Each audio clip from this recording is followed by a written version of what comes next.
3월 24일 수요일 아동부 말씀 묵상에 참여한 아동부 친구들 환영해요. 전사님 먼저 기도하고 묵상 시작하도록 할게요. 하나님 감사합니다. 오늘도 하나님의 말씀을 묵상하게 하시며 감사드려요. 하나님 이 시간 저희와 함께하여 주셔서 이 시간을 인도하여 주세요. 예수님의 이름으로 기도드렸습니다.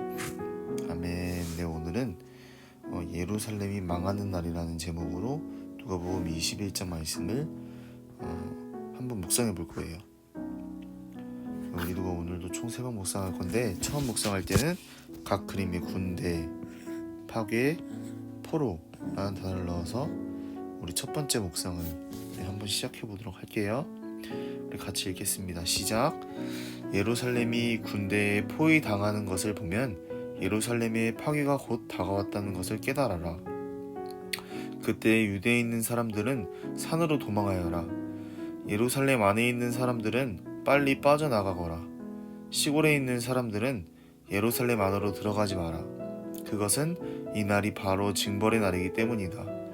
기록된 모든 것이 이루어질 것이다. 그날에는 임신한 여자와 아기에게 젖을 먹이는 여자에게 화가 있다. 땅에는 큰 고통이 닥치겠고 진노가 이 백성에게 내릴 것이다. 그들은 칼날에 쓰러질 것이며 여러 나라의 포로로 붙잡혀 갈 것이다. 이방인의 때가 끝날 때까지 예루살렘은 이방인들의 발에 짓밟힐 것이다. 네, 이렇게 우리 첫 번째 묵상을 마쳤어요. 우리 두 번째 읽을 때는 징벌이라는 단어를 찾아 동그라미 붙이고 그 단어가 들어가 있는 문장에 밑줄을 그어보며 우리 두 번째 읽기를 같이 해볼게요. 같이 읽겠습니다. 시작. 예루살렘이 군대에 포위당하는 것을 보면 예루살렘의 파괴가 곧 다가왔다는 것을 깨달아라. 그때에 유대에 있는 사람들은 산으로 도망하여라. 예루살렘 안에 있는 사람들은 빨리 빠져나가거라. 시골에 있는 사람들은 예루살렘 안으로 들어가지 마라. 그것은 이날이 바로 징벌의 날이기 때문이다. 기록된 모든 것이 이루어질 것이다. 그날에는 임신한 여자와 아기에게 젖을 먹이는 여자에게 화가 있다. 땅에는 큰 고통이 닥치겠고 진노가 이 백성에게 내릴 것이다.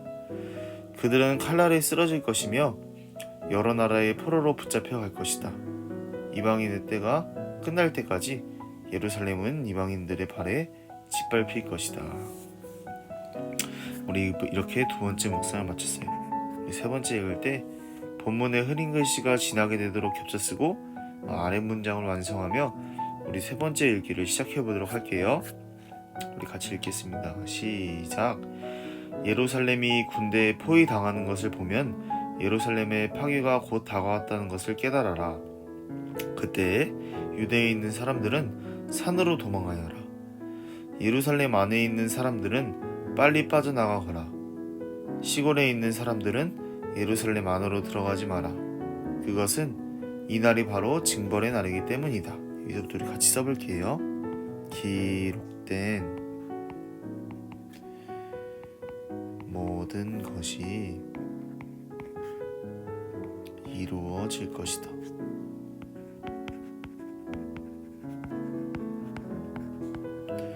기록된 모든 것이 이루어질 것이다. 기록된 모든 것이 이루어질 것이다. 우리 계속해서 읽을게요. 그날에는 임신한 여자와 아기에게 젖을 먹이는 여자에게 화가 있다. 땅에는 큰 고통이 닥치겠고 진노가 이 백성에게 내릴 것이다. 그들은 칼날에 쓰러질 것이며 여러 나라의 포로로 붙잡혀 갈 것이다. 이방인의 때가 끝날 때까지 예루살렘은 이방인들의 발에 짓밟힐 것이다. 우리 이렇게 세 번째 얘기를 마쳤는데 우리 여기 아래 문장 한번 완성해 볼게요. 기록된 모든 것이 이루어질 것이다.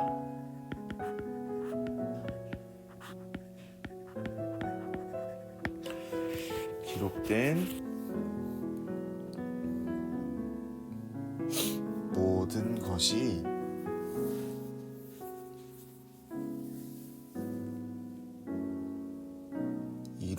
이루어질 것이다.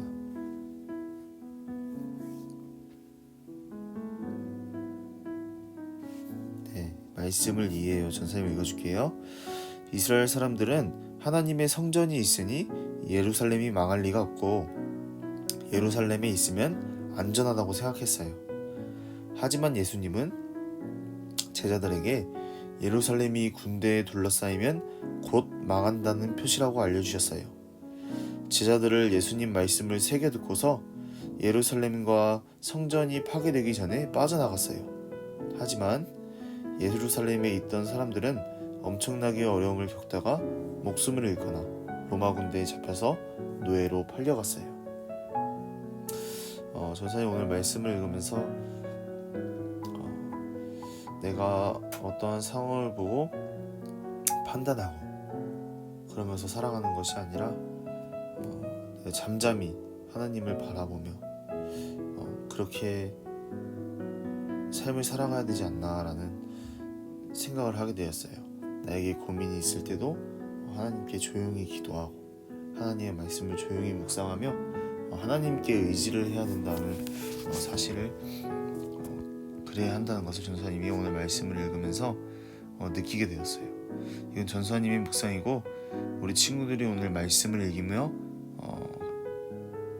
생각난 것이 있거나 와닿는 말씀이 있으면은 그 말씀을 잊지 않고 말씀대로 또 오늘도 살아가는 우리 친구들이 되기를 바랄게요. 전사님이 기도하고 묵상 마치도록 할게요. 하나님 감사합니다. 오늘도 하나님의 말씀을 허락하여 주시며 감사해요. 하나님, 오늘 저희가 말씀을 읽고 느낀 것, 또 말씀을 통해 깨달은 것 하나님 잊지 않고 하나님 말씀대로 살아갈 수 있는 우리 아동부 친구들과 제가 될 수 있도록 주님 함께하여 주세요. 예수님의 이름으로 기도드렸습니다. 아멘. 네, 친구들 묵상 마치도록 하겠습니다.